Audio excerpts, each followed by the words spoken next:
Welcome to Italia Conti Virtual. Please make sure you read the disclaimer before taking part. Be sure to subscribe and hit the notification bell for alerts on all new upcoming content. And have a good class. Lovely. So we're going to go on to some centre practice first. We're going to do some kicks in the centre before we travel a little bit more and go a little bit more advanced. So we're going to start with our left leg behind, and our arms are going to come to a jazz second, palms facing down. Lovely strong core to start. So we're going to do 3 steps, starting on the left leg. 1, 2, 3. Swish in front.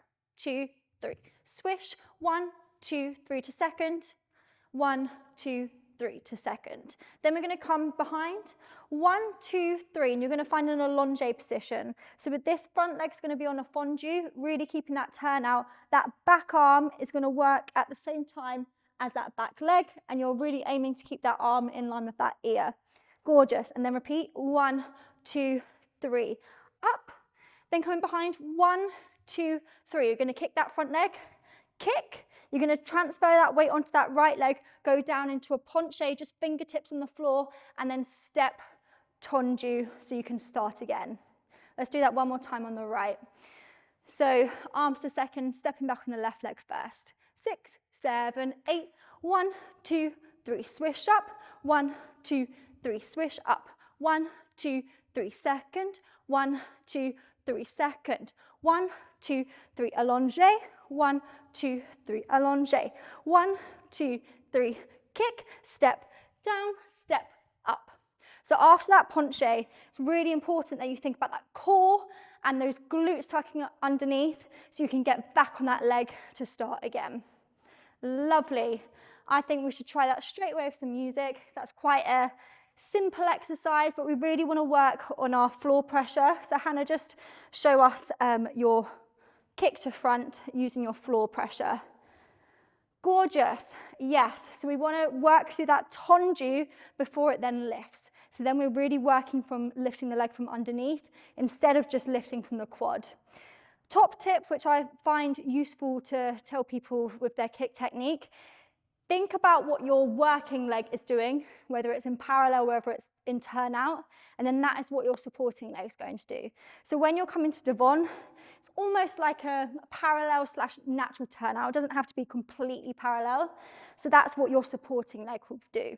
When you're going to second, this is definitely in turnout. You're thinking about shifting those hips forwards, nice flat pelvis. So then your supporting leg has to be turned out. And then the same again with derrière. Your working leg is going to be turned out because it would be a little bit odd if your knee was facing the floor. So that means your supporting leg is going to be in a complete turnout. So for those of you that are still new to the jazz technique, that's a good way of thinking about your placement. Lovely. So take those arms out to second, Hannah. We're going to be stepping on our left leg first. Ready? 5, 6, 5, 6, 7, 8. 1, 2, up.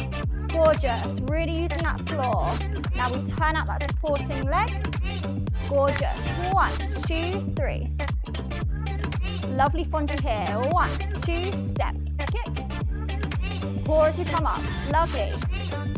Good. Now really important, we're keeping our lats engaged the whole time. So our arms are moving as little as possible as we're kicking. Good. 1, 2, 3. Let's go one more time. 1, 2, 3. So if you wanted to repeat this exercise a few times over, that's going to build your stamina as well as working on your flexibility in your hips. So if you wanted to do it over and over again to work on getting your heart rate up a little bit more, you can do that.